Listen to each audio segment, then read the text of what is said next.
Chairman Cox. I think I'm here. Vice Chairman Rajaratnam. Here. Commissioner Ferris. Here. Commissioner Hayman. Here. Commissioner Reed. Here. 5 present. We have a quorum. Approval of the agenda. I'll make a motion. Second. I will second. Chairman Cox. Aye. Vice Chairman Rajaratnam. Aye. Commissioner Ferris. Aye. Commissioner Hayman. Aye. Commissioner Reed. Aye. 5 ayes. Motion carries. Approval of the minutes or any changes? I didn't include the minutes. I didn't see any minutes, so. Next month. Is that 3 weeks, 3 months in a row? 2. Sorry. Well, what was that I was reading in my email?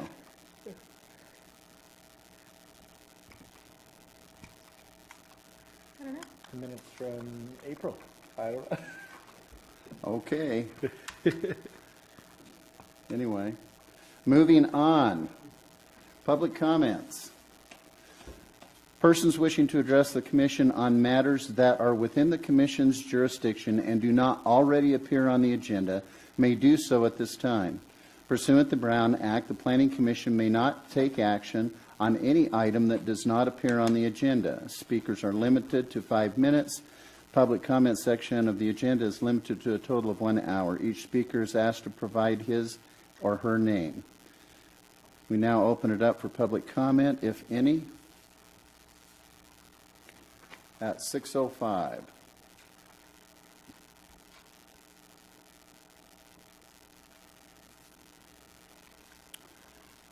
Do we have anybody on the phone? Okay, moving on, I'll close the public comment section and move on. This is a public hearing.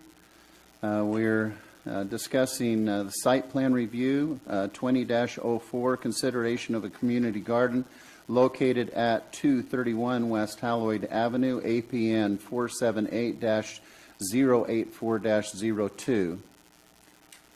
Our staff's report. So this is a site plan for a community garden. As soon as we get batteries in our remote here. Okay.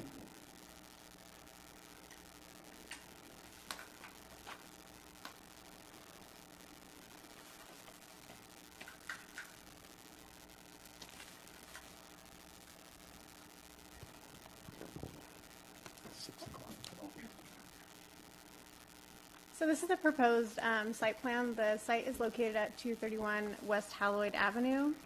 This is in R3 zone. The residential R3 does allow for greenhouses and horticulture, and the general plan does encourage community gardens. We circulated a 300-foot notice, and we also published the notice of the hearing tonight in the newspaper. Staff has received 1 comment, and it was in favor of the proposed project. So the conditions for approval, we did some specific conditions in regards to a community garden. So some of the things that are included in here are a recommendation of having signage that identifies the garden and contact information. Fencing would be 6 feet and all around the perimeter. We would say no permanent buildings. That doesn't include sheds or anything that would be used for gardening, but no permanent structures. We would want to keep all of the water on site. And a recommended condition that would say that on-site sales would only be, produce that's grown at the location. So staff would recommend approval of this site plan with those conditions specific to the project. The applicant, Mr. Ledford, is here. So if you guys have any questions and you want to talk to him, he is available. So before we turn it over to the commissioners here, also to add, just as a background, one of the consideration was ADA. That way, if that became a question, and that's the reason for the spacing on the planter boxes. One of the considerations are also on the road, there is no curb gutter or sidewalk. But in that area, that's kind of normal. And so because there's no permanent structure going to be placed on the property, to ask for that improvement, both Lauren and Bard and myself and others kind of felt like that would be an undue burden, especially if it was developed at some point. The driveway may be in the wrong spot, so on and so forth. And so it does still allow wheelchair access or motorized wheelchair access with the space in between the planter boxes. And so we've recommended that, and that's why you don't see it in the conditions, that we do not do curb gutter, sidewalk, and ADA approach. So, commissioners, do you have any questions for staff on this, or would you like to hear from the applicants? I just have one comment to make. Looking at these walkways, I'm pretty sure the walkways have to be 48 inches, not 36 inches to fit a wheelchair. We had an issue with that come up at the water district, so I'm pretty sure that those walkways need to be a 4-foot width. So, and that's my only comment. What is the regulation? Do we know? I'm not aware. I'm almost 99.9% sure it's 48 inches. I know all of our sidewalks and stuff, that's why you see a 4-foot sidewalk minimum. Okay. All your tourniqueted domes, typically 4 foot wide, if not wider. Yeah, I see that the perimeters are larger than 3 foot. Do you know the spacing between your fruit trees and your raised beds on the sides and your flower beds and the raised beds? Yes, so in between each raised bed is 36 inches. I looked up ADA compliant and it did say a minimum of 36 inches. I'm not sure if that has changed since I looked it up, but I did make sure I looked up how to be ADA compliant before creating a site plan. Okay. Maybe it's different for path of travel, but I would assume that this would apply to a path of travel. So I think that's something we should definitely look into, just so that way you don't do something and then Yeah. have an issue later on. I definitely agree with that.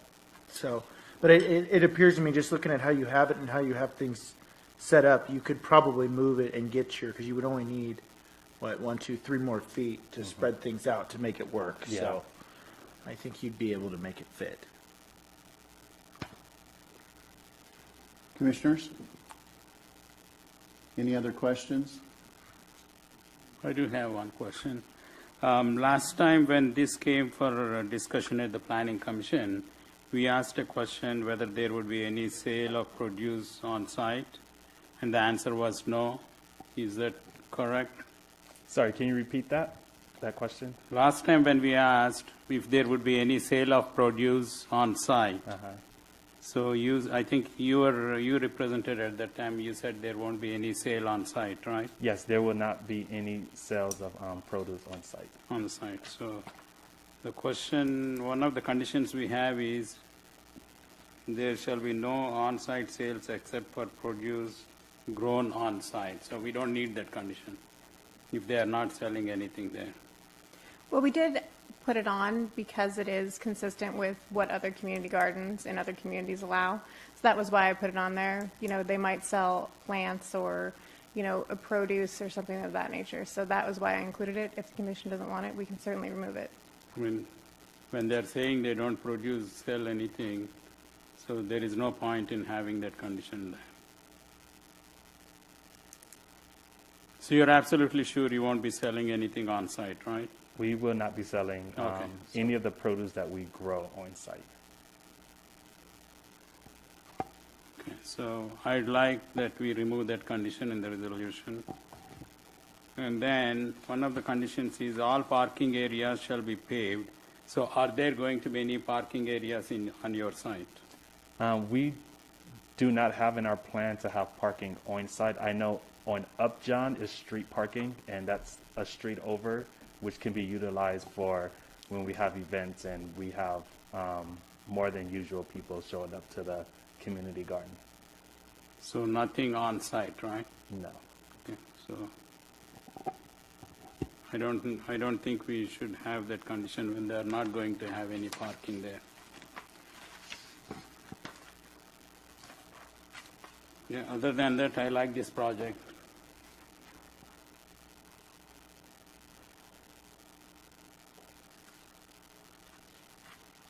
Any other commissioner comments?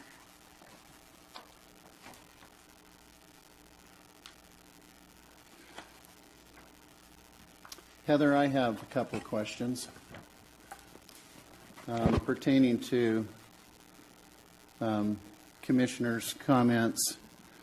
If we're offering a conditional use permit, do we put generic conditions here and absolve from particular projects? Or should we, in other words, this is a singular event, correct? Correct. Okay. So then it's within our authority to eliminate these particular conditions pertaining to them. Yes, that's true. Okay. That's all I wanted to clarify. Any other questions for the applicant? Okay, so I turn the time over to the applicant. If you have anything else that you would like to share with the commission before we vote? I wanted to discuss the on-site sales. So, for an example, if we do a fundraiser where we are selling things, would that be permitted? I think if that is the case, maybe we should leave the condition, so to avoid any ambiguity there. Yeah, because we are a nonprofit and because our funds come from the public donations and fundraisers, in order for us to upkeep the garden, we will have to throw fundraisers in order to raise money to pay for some of our expenses. So I would like for on-site sales to be allowed in order for us to upkeep our garden. Okay, I agree with you. I mean, that's why I asked whether there would be any sales. I'm glad you clarified that. Thank you. Yeah, but in terms of the produce that we produce, that we grow, those will be free to the public. So then I guess that the condition would need to be reworded, if I'm reading this correctly. Correct. Right now, the condition says no on-site except for the sale of produce grown on-site.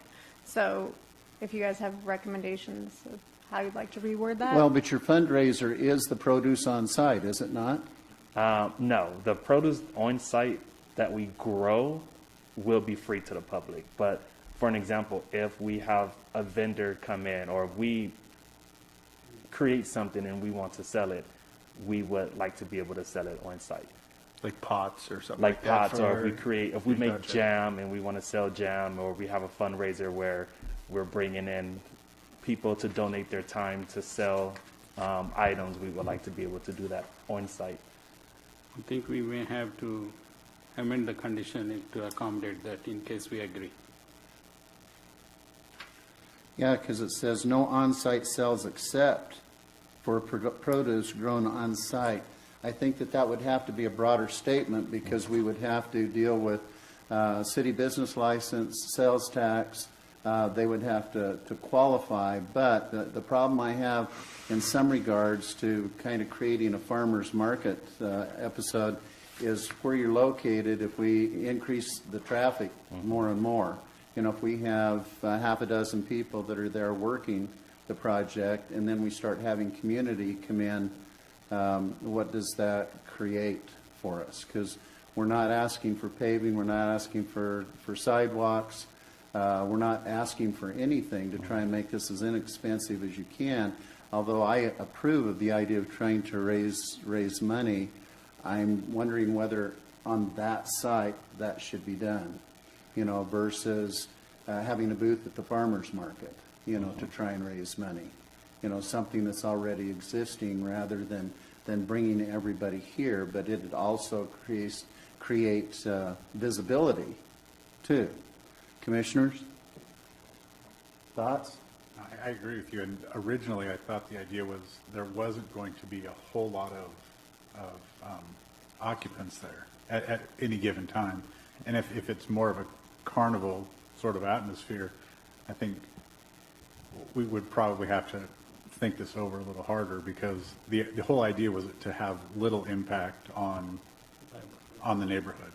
So I agree with you that having on-site sales is pretty important for the maintenance of the garden, but at the same time, you have to maintain the neighborhood as well. So I don't know how you create that language, but I would just discourage that.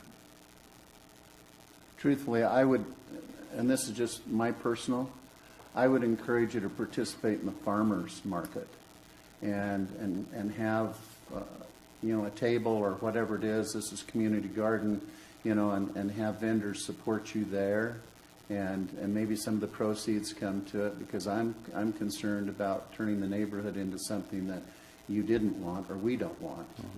That opens us up to, will you let them do it? Yeah. I'm okay with this language, that if there's produce, we don't want it to spoil, and if you're going to give it away, then it's going to give it away, but you also need to gain revenue. And I think that notoriety, even at a farmer's market, will give you the exposure that you want. Commissioners? Any comment or feedback? I agree with you. So we can leave do you have any other comments on this? Well, the idea is not to have like a whole event where we're having several vendors at a time. Like we might do like a lemonade stand day where, we're open from this time to this time, where you can come in and pay $5, donate $5 for a cup of lemonade, like one vendor. And we're not going to have them too often, because as an organization, we want to stay away from having revenue as a nonprofit. So, we don't, sorry, I don't know if I confused you with that, but we don't plan on having huge days where we're having a bunch of vendors coming in.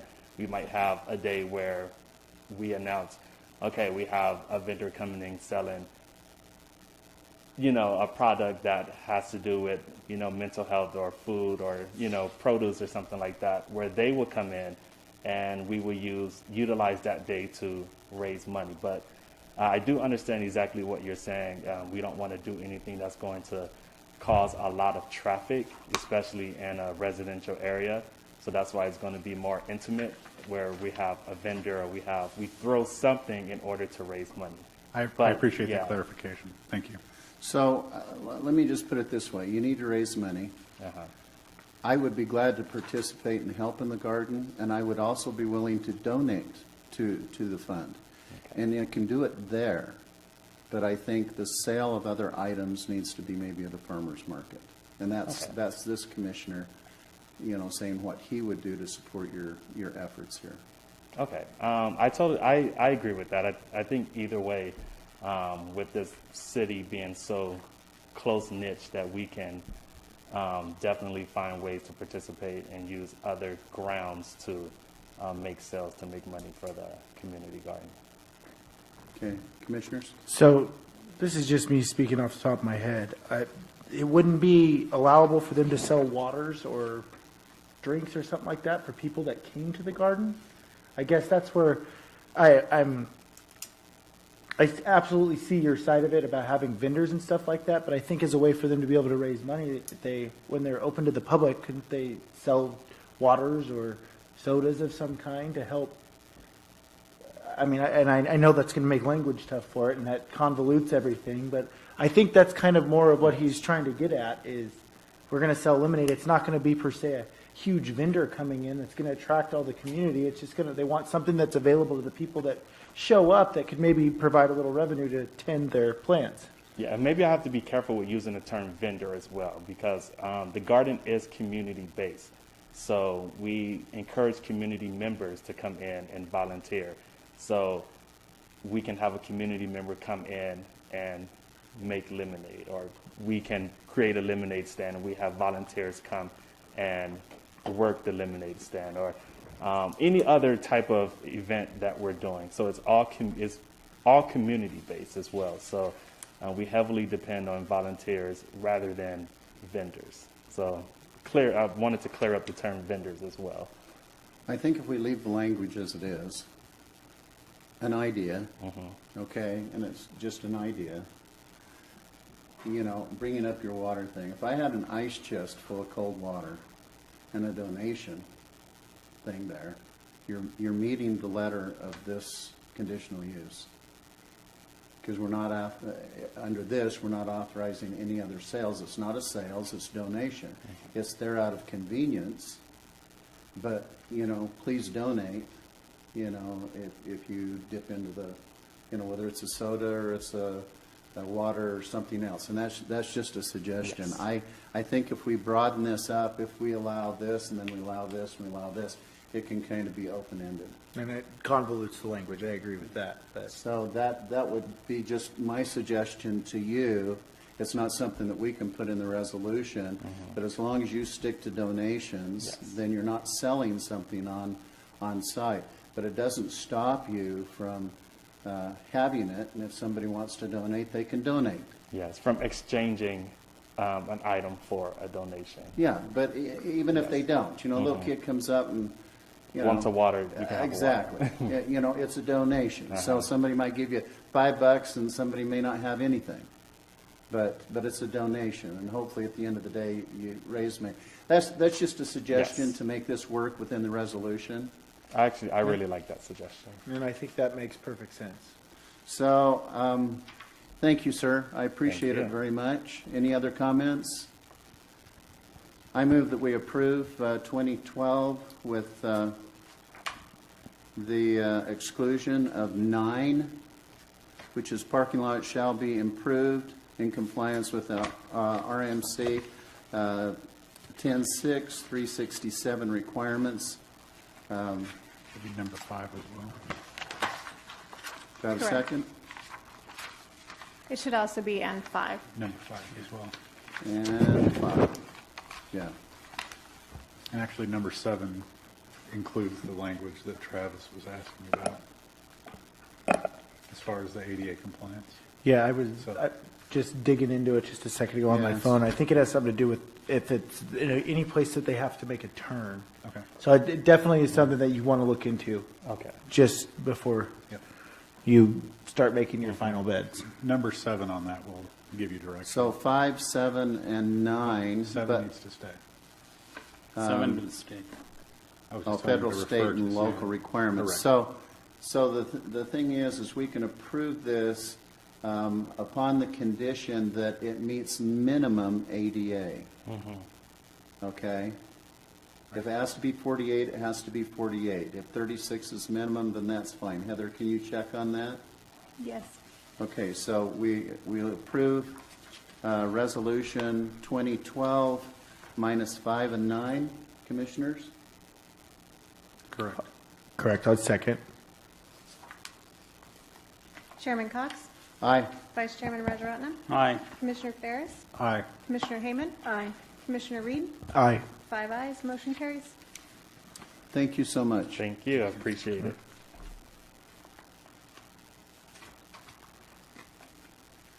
All right, moving on, in our public hearing, conditional use permit 2001, application for use of general commercial property for Ridgecrest Restoration Ministries, a faith-based men's recovery program located at 124 Gemstone Street, APN 080-131-23. 124. Staff report? So this is for a conditional use permit for a faith-based men's recovery program. The site is located at 132 Gemstone. So that's on the corner of Gemstone in California there. The site is zoned general commercial. The applicant also has a church that is right behind here. So if you look on the site, right on the other side of the blue box there, that is actually the church location as well. So it's kind of adjoining that. So The conditional use permit is meant to allow the flexible use of the zoning regulations with consideration for the possible adverse impacts for the surrounding properties. So a 300-foot notice was sent out, and a newspaper notification was posted for this public hearing. Staff has received no comments.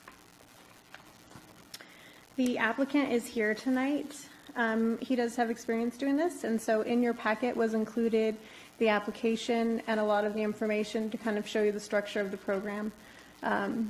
Staff feels that they have addressed most issues that may have been concerned in the past for these types of uses. And so staff would recommend the approval. And again, Dakota is here and he can answer your questions. Any comments from commissioners? I have a question for Heather. The 300-foot notification that goes out to the property owner. Correct. So right across the street from this are apartments. Wouldn't necessarily go to the tenants there, but the owners of that building. Is that correct? That is true. The municipal code and the law requires that the property owner is notified, Okay. not resident. Okay. Can you come up to the microphone, please, and tell us who you are? My name is Dakota Andikin, and I'm the lead pastor of the Ridgecrest Vineyard Church, which is located right near the site there she's talking about, as well as the founder and director of the program here that we're looking at growing out. So, In your need, okay, what have you seen as far as a need, numbers that would be living on site? So we have been running, sort of simulating growing in this type of model for the last year in a residential home that I personally own. And we've had up to 7 residents in that home, which just caps us out. But we've had constant referrals and like a waiting list of people that need this service, family members, and just a ton of community people reaching out that want to be a part of this and have loved ones that need to be a part of this. And so at the facility, the proposed facility that we're looking at getting, we'd be looking at housing about 20. And at the current place of where we're at, this stage of building this program out, we feel like that's the healthiest place for us to move forward. If it got bigger than that, it would mean like a restructure. And so that's our current place. And we've planned this for the last few years and have had many conversations with various diverse city leaders and community members. And so we've just been kind of going through some growing pains to really figure out what this is going to look like over the last couple of years. So I like the standards and stuff that you're putting in there. What kind of issues are you dealing with or you have dealt with? Like problematic situations, we really haven't, thankfully, we really haven't dealt with many, or I would say we've had one situation that we had to navigate with. We had an individual that really had more of a mental illness situation, which really kind of like helped us shape and hardline that we really can't deal with mental illness. So anybody who's been diagnosed with mental illness or anything like that, we're just not really fit and staffed at this point to provide care to individuals in that case. So we try to resource them and find resources. But we had one incident, and all we did was just get a hold of Ridgecrest PD and just say, hey, we've got a sensitive situation here, and we want to handle this in the most healthy possible way. And they came and helped us get that individual to like the crisis center. And so we work pretty well with the crisis center here in town, and they've actually referred multiple people to us over the last year. Well, let me rephrase that. Okay, sorry. And that's good information. Is these individuals that are coming for help, are they coming because of alcoholism, drug and alcohol addiction? Yes, sir. What kind of issues are you facing? Because I noticed in a lot of your requirements, you're not, there's no smoking, there's no drinking, there's none of this, which helps in keeping a peaceful place, but what issues are you finding that you're dealing with? So the nature and the purpose of Ridgecrest Restoration Ministries is to help individuals get free and off of drugs and alcohol. So that's the issues that we're approaching, if I'm understanding the question. Yes, that's correct. Okay. So are you getting state funding or is it private donation? All of the Currently, above? my wife and I. So, yeah, we've poured a significant amount of money into making this happen and making this a possibility. And then we just of recent, because the newspaper article that went out from this commission, Jessica Weston wrote a newspaper article. We started getting a lot of calls and people reaching out saying, we want to help, we want to support. And so just in the last week since that's gone out, we had over $1,000 in donations given. And so our model for funding is community support and local church support. And so we're creating a platform in which people can do an easy gift plan of $5, $10, $15, $20 a month to support the program. And then ultimately, I've contacted multiple organizations for grant writing. And so ultimately, we can receive grants, but the way that grants work primarily is that we've got to show like a consistent track record in the nature of our nonprofit for about 2 years. And then once we do that, there are grant writers that can seek out grants for our nature and scope of purpose, and they can help us get funding up to 20% of what we've raised the previous year. So all that to say is another year of fundraising and track record, then we would also be eligible for grants. We're not state funded because we are not a state clinical facility. We're a faith-based facility such as a Victory Outreach, which we have in Palmdale, such as like a Dream Center, which you'd have in Los Angeles, and I think about 40 other states in the U.S. that have discipleship programs or faith-based programs, such as the Salvation Army. So our funding is coming from community support and fundraising and grants, ultimately. Thank you. Commissioners, any other questions for our applicant? I had one question.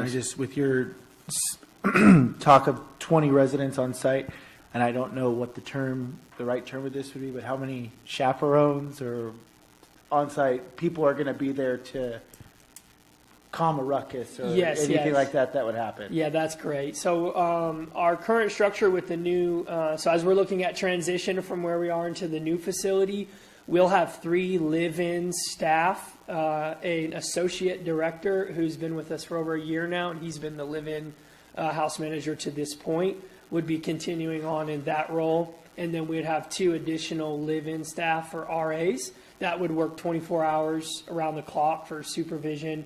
And then we also have 4 additional directors that are directors in the nonprofit that myself and 3 other pastors within our church that all oversee and manage throughout the day, as well as we have 2 admin staff on site at the same location throughout the day.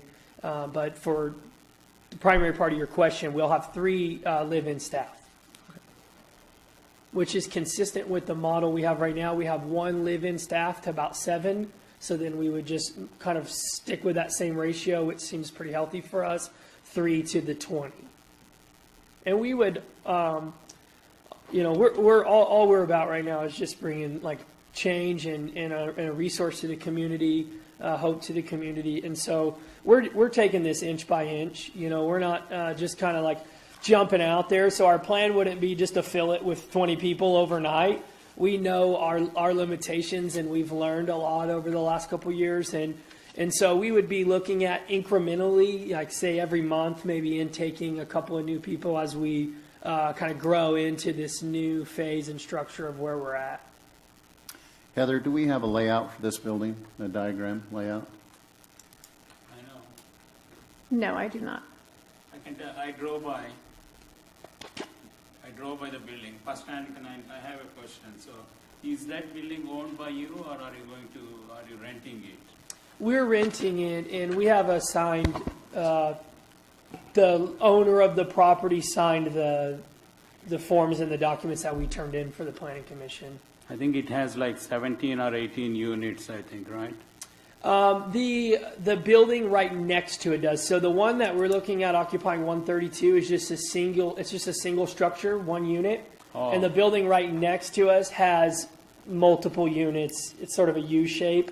And our church actually occupies 6 of those units. We occupy about 60% of that square footage of the rest of the space. So Pastor Andy, do you have support of the local churches for this program?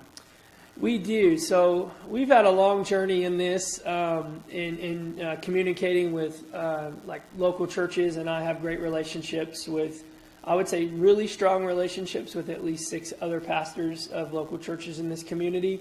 And then, what's the word I'm looking for here? Face-to-face interaction and communication with most other churches, local churches. With being in Ridgecrest, that's one great thing about local churches is, we get an opportunity to connect quite a bit. And we have the Lighthouse, which I was co-founded, the Lighthouse Prayer and Worship Center here about going on 5 years ago now with Tara Packer. And so I have a lot of great relationships with those churches, and the Lighthouse is also, a part of our leadership structure. And so we just really have a great hub of connecting with other local churches. I think that we have been we've been diligent in wanting to establish some roots and a foundation before we got out and started raising a lot of awareness or funding or things like that. We really wanted to go through the growing pains. As an entrepreneur and a business owner, I kind of understand the dynamics of starting something new and working through the kinks and all the things. I own a plumbing company here locally as well. And working through those dynamics, sort of learning that, a lot of hiccups come in the early stages of building something. And so we didn't want to get out and, raise a ton of money or a bunch of awareness before we really were able to get a foundation there. And so in this phase, we would really like the more community support. We just joined the Chamber of Commerce a few weeks ago, and, have been working with other community organizations like the Elks, and working with those folks there, and have reached out to the Rotary Club, and just really starting to kind of get community focused at this point and open up. But we wanted to make sure that we were in a solid place before we did that. I think you are doing, in my opinion, you are doing an amazing job changing lives, transforming lives, and giving new life to these people. So I really support your project.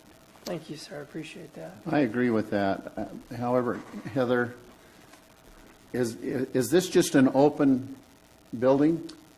And so you're going to have to do construction in it? No, it's pretty well set the way that we need it. So that was what was really unique about the space, is why we wanted to do that, because we actually have a steel building that's been donated to us that we can build, which will come in the future. We would like to do that for a future facility. But when we saw this unit, we were like, man, this is perfect for what we're trying to accomplish, and it's connected to the church already, which is where we do a lot of our groups and day-to-day activities. But it's already set. The only thing that we would need to do is add like the shower rooms, so additional bathrooms, which we will go through, the building department to get a permit for those changes that need to happen. Other than that, structurally, it's set exactly the way that we want it. And our initial thought was it allows for us to have entry through a back gated area, so that our guidelines that will be in place will be constantly cognizant of the fact that there's surrounding community members and other businesses, and so we're really conscious of the fact that the protocol that's going to be in place about like coming into the building and leaving the building, how they exit and enter into the building would be through one specific door, and then there would be no loitering at any time outside the property.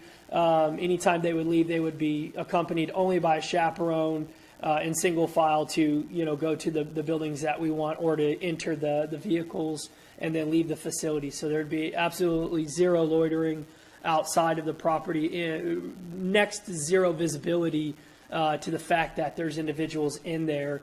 And yeah, the structure's where we want it. So is it community bathroom? No, it will have it sectioned off. Yeah, there's some existing bathrooms already, and then we'll build individual stalls, right, so that they have privacy.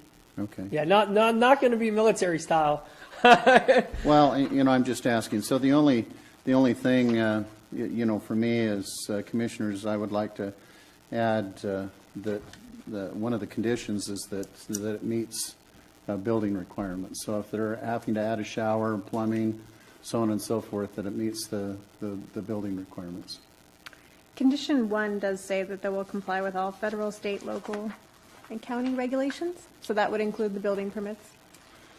Okay. But if you want to specify something else, then you may. No, I'm okay if the commissioners are okay.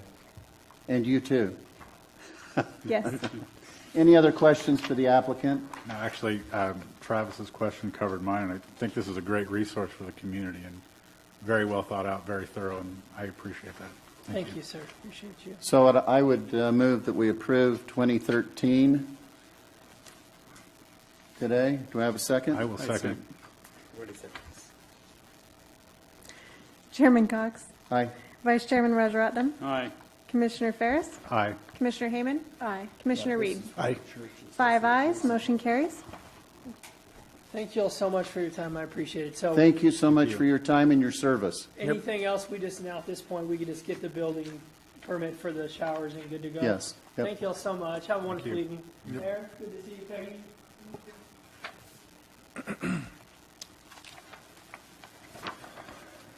Okay.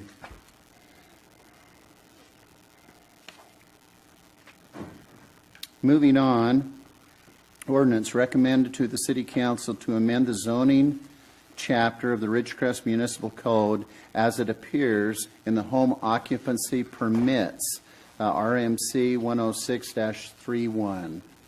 Staff report?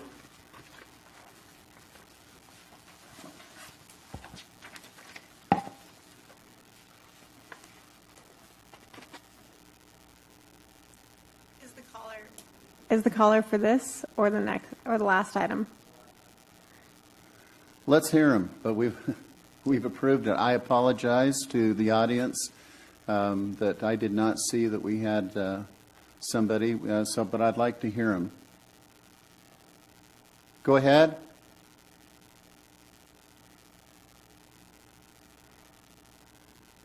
Caller, are you still on the line?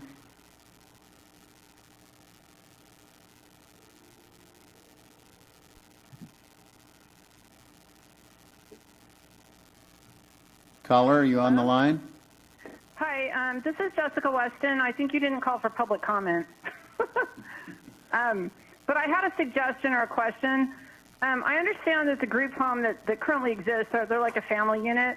But I was wondering if the new people, I'm not sure when this is even going to happen while the pandemic is going on, but if the new people would be tested for COVID before, if there's going to be 24 of them living there.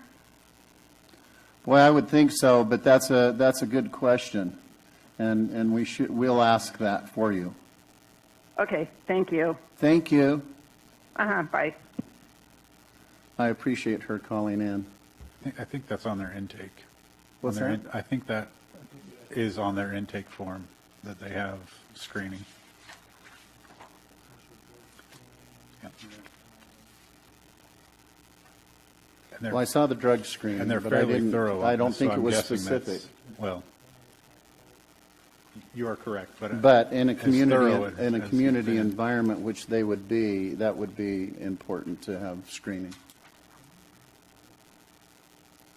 Remember, I thought I saw it too. I really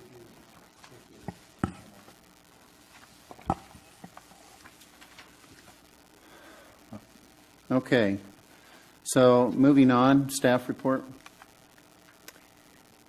Okay, so this is for a recommendation for an ordinance amendment. So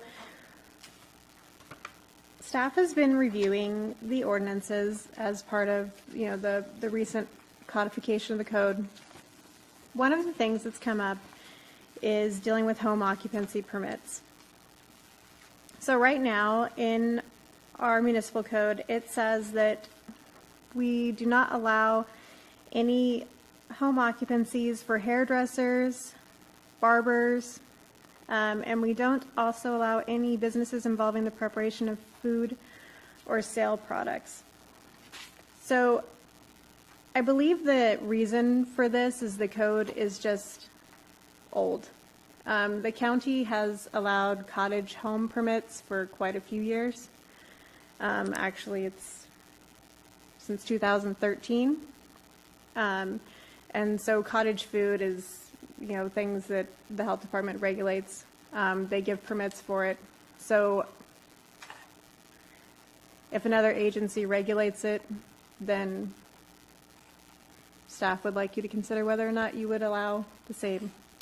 The same thing goes for cosmetology. The Board of Cosmetology regulates the industry.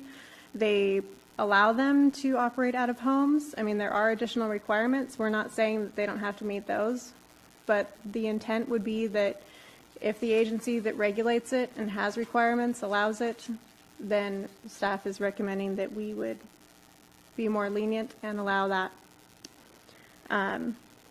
So the code right now, it's 9A and 9B. So we would ask to strike those. We would also include additional language.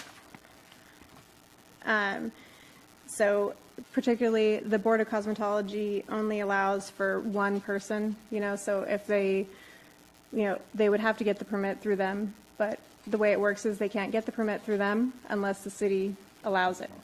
So we would follow the same, we would ask the same thing, only one chair. We're not trying to, have salons so much in neighborhoods, but if somebody's starting out in a business, it's just really to provide them with an opportunity to grow into their next phase of their business. So the recommended changes are in red in your staff report. It also says, county, there's including that because the county regulates the health permits. So we're asking you to consider that tonight and recommend it to the City Council for an amendment. Questions? I have one, but I have one. go ahead, Bill. Heather, with the current health crisis right now, how does this affect state mandated shutdowns of hair salons and that? If it's a home business, are these still affected the same way? I believe they would be, yes. The same laws are going to apply. We're not changing any laws. We're not allowing anything that's already restricted. Okay. We're just being, trying to address it. Right now I think with the Kern County health permit, it's been allowed for quite a long time. If you are making jams or something, Right. and we have people locally that do it, they can't get an environmental health permit to do that without us approving. And we have for quite a few years approved the cottage boom permits for home occupation. So basically we have not had any incidents. We have not had any complaints. And again, it doesn't alleviate them of anything else that's required for home occupancy. We're not talking about, if there's increased traffic, it's still something that can be removed. They can. Yeah. Actually, oddly enough, my question was more about cosmetology, if you can believe that, than the cottage food part. But I'm just was curious if somebody has a home, a hairdressing salon for one person, if that's actually mandated by the state now to be closed because it's just one person as opposed to maybe The Board of 5-chair Health. salon. The Board of Health will notify them because that comes down through the Board of Health. Not through this. Well, no, the state Okay. state notifies, said these businesses are going to be closed, and the Right. Board of Health will let them know that you have to close under these rules because, Understood. of state mandate, da-da-da-da-da. Well, and I Some- think the Board of Cosmetology, if I'm not mistaken, it could have changed, I don't know. I don't need to get my hair done right now, but I think they are allowing hairstylists to work outside. So I guess the Right. same would apply, if you had a home base, then I guess you could do it outside Early in the morning. Yeah. or late at night. Yeah. Well, and I think that it would be nice if there was some sort of mechanism, and maybe the chamber can do this, and it's clearly not something we have to figure out here, but to notify these folks now that this is something that they could actually do at home, And if we could expedite the process in making that happen, so these folks maybe start generating some revenue for their businesses right away, Yeah. may be helpful.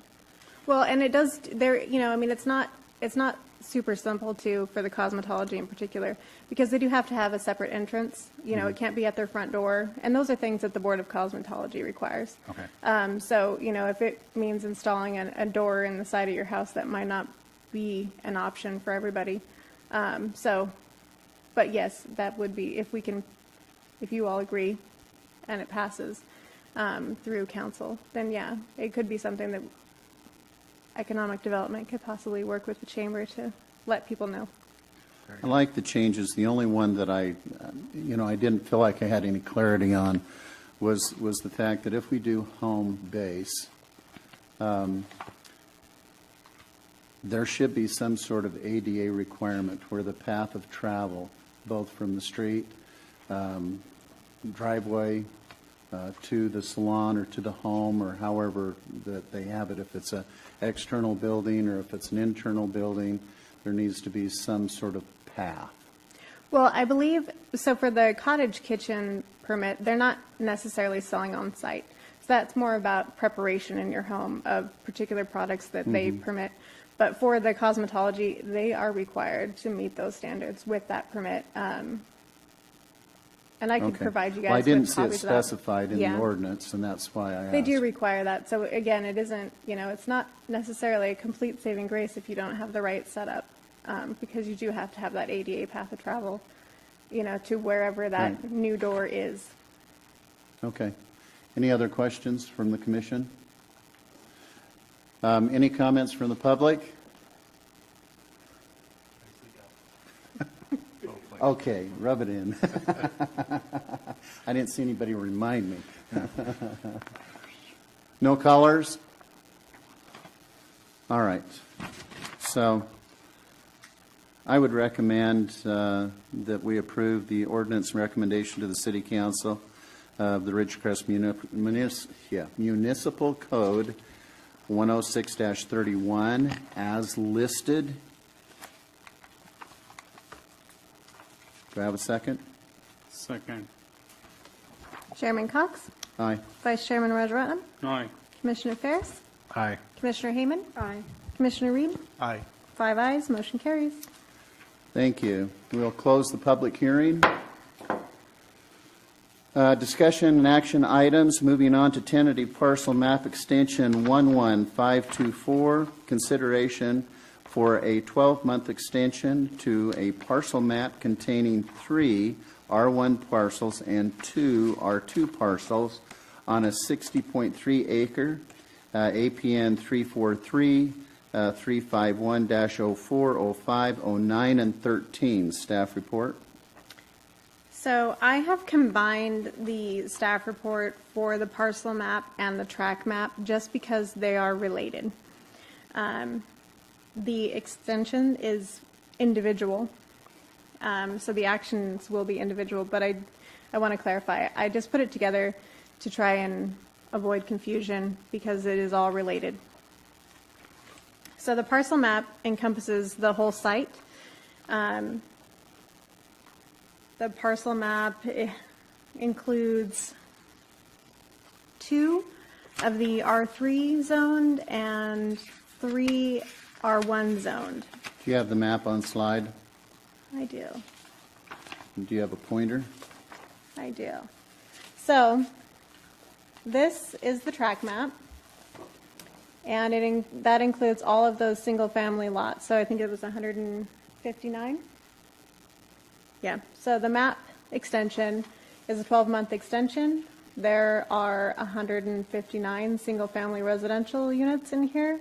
This has already been given 2 extensions by the Planning Commission. So this would be the last available extension, and that would be for the 12 months from the last extension. So it's August the 8th.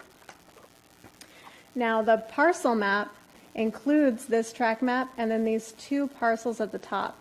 And those 2 parcels are associated with the Sunland Apartments that was approved, and that doesn't expire until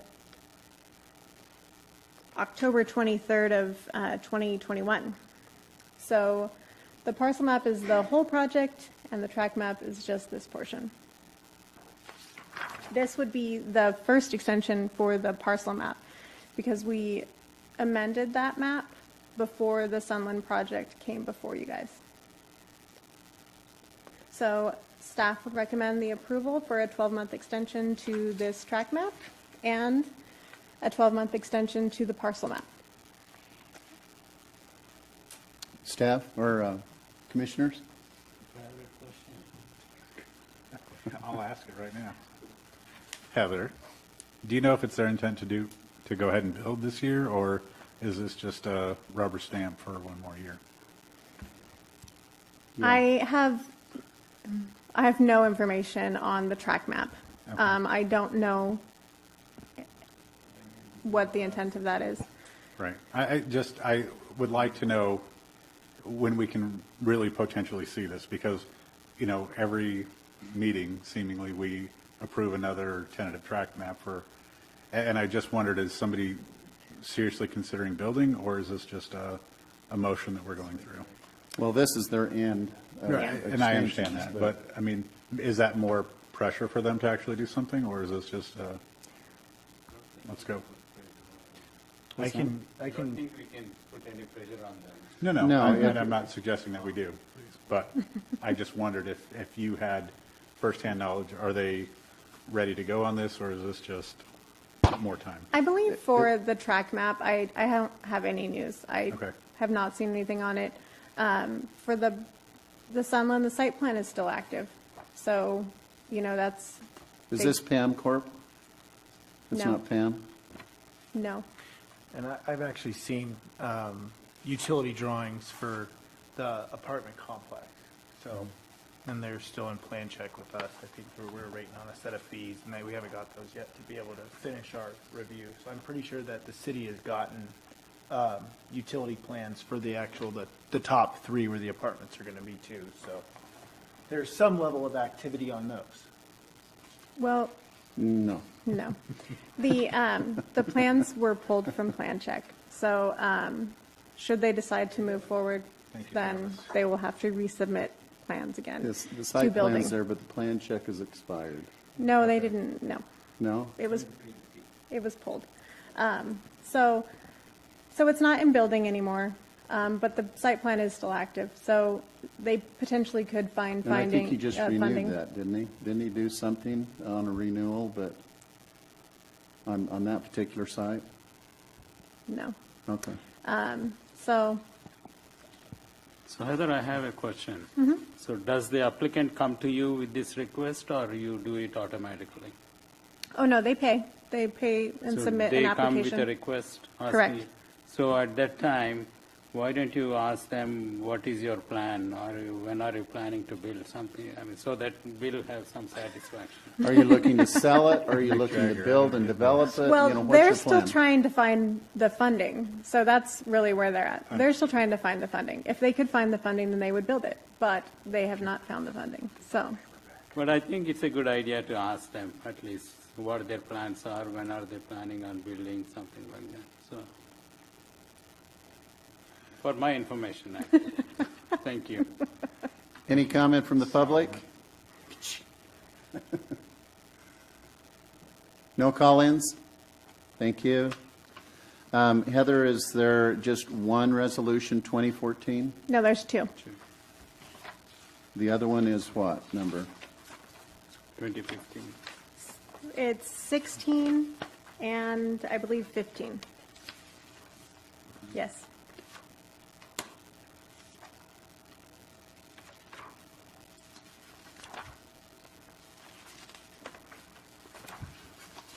Okay, let me get there then.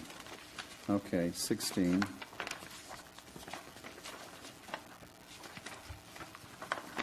And which one? 16 and what? 15. And 15, there it is. Okay.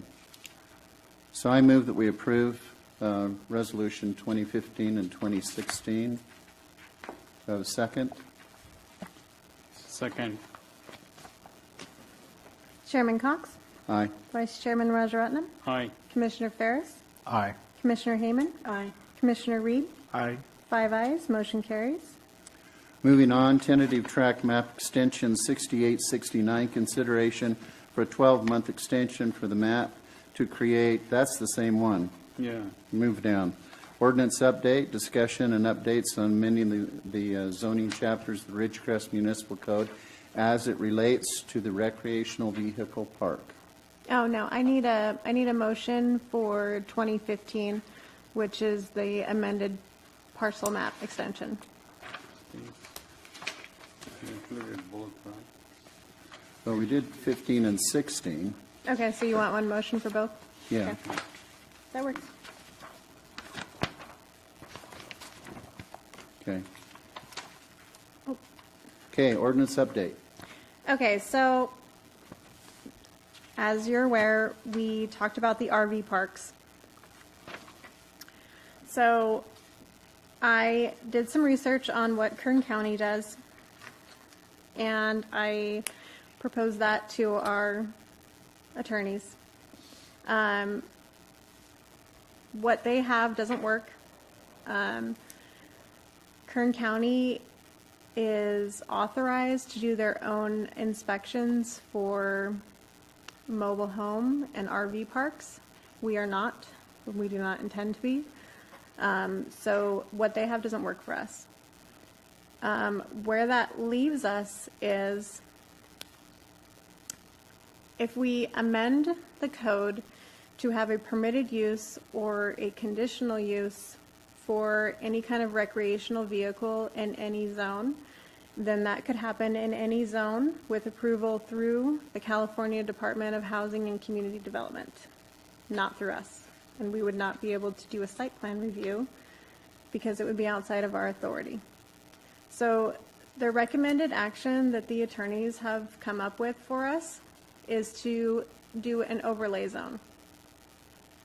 We don't have any language in our municipal code right now to allow an overlay zone or how that process would work. So they are writing that right now. So when that should be here for us next month. So you guys will be able to take a look at that. But that is the vehicle in which we would be able to do and still have control over what the site plan would look like. Otherwise, anybody who, if we put it in as a permitted use or a conditional use, then they could go straight to the state and bypass us in everywhere we allow it. Yeah, in any zoning. Any- And that's, you don't want to lose control. Right. So if we said like the proposed location that Bertram was looking at is R3, so then you could pop up an RV park in any R3 with little to no control over from us as to what that looks like. So I don't think that's the intent of anybody. So an overlay zone will allow us to do that and then still be able to condition it. And then apply it where you think it's necessary or where it works, not in every R3 zone or commercial zone or, which we do have a need for an overlay zone in the future too for another project. So it really works out, but it will be another month before you'll see it. Can we get a little idea of what an overlay zone is? I'm kind of Yes. wondering what that is. So an overlay zone, it provides additional restrictions or conditions on top of a zone already. So the best kind of way to think about it is, should you need a heliport, and should you need to restrict building heights in a particular area, the overlay zone would provide an overlay on top of the zone that says these additional conditions apply to this zone for this. To this property. Yep. So, Not a broad stroke, but a narrow stroke. Just Yep. for this property, this location. So in essence, we would be able to decide if we want to allow an overlay zone where they're proposing it. You don't have to place the overlay zone until somebody requests it. correct. So we wouldn't put an overlay zone just saying, wherever. It would be up to the applicant to submit to us, and then it would be up to the commission to decide that you like it and what kind of conditions you want to see. Maybe the traffic isn't right, and we need to be able to adjust that. We won't have any say if we, And then make the recommendation to the city council for the overlay. right. Thank you. And yeah, I think that's, speaking for this commissioner, I think that's the way to go. we've already talked about it, but I'd like to hear from the commission, because I don't think that we want to turn everything over to the state and bypass our community interest. I agree that's probably the best way to go, as opposed to just broad brush, here you go, any R3 would be fine. So it makes a lot of sense to do it that way. Thank you. Any other comments from the commission? Anything from the public, sir? Thank you. Heather, I want to make sure that, would you send us out an email and make sure that you touch base with the ministry and ask them how they're going to be treating COVID specifically? Because with a 14-day test, it's, they can't just take somebody in automatically. Unless we get the rapid test here, and I don't think we'll get it in this little community. Okay. So, do we have any other items that staff needs to go over, and then we ought to get committee reports? So I do want to give you guys an update. As you're probably aware, Arby's has found a new contractor to oversee their project. So they're moving forward again. We already talked about the overlay zone, so you guys will see that next month.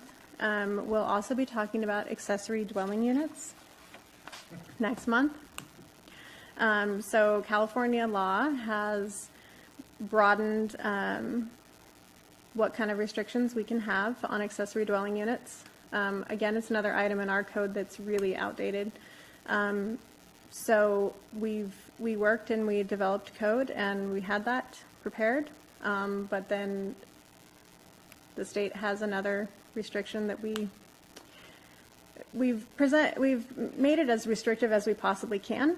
So that's now left us with new changes that we have to change it again. So you'll see it next month. There's limited things that we can restrict with this, really. It's California law. California is trying to encourage housing, so accessory dwelling units are one of those things. So that will be before you next month. The only other thing is the chamber will be possibly submitting a conditional use permit. They will be redoing their electronic sign that has been broken for a while. It's down at the corner of Bowman and China Lake Boulevard. So they have a plan, and they've decided what that's going to look like. So we should see that next month.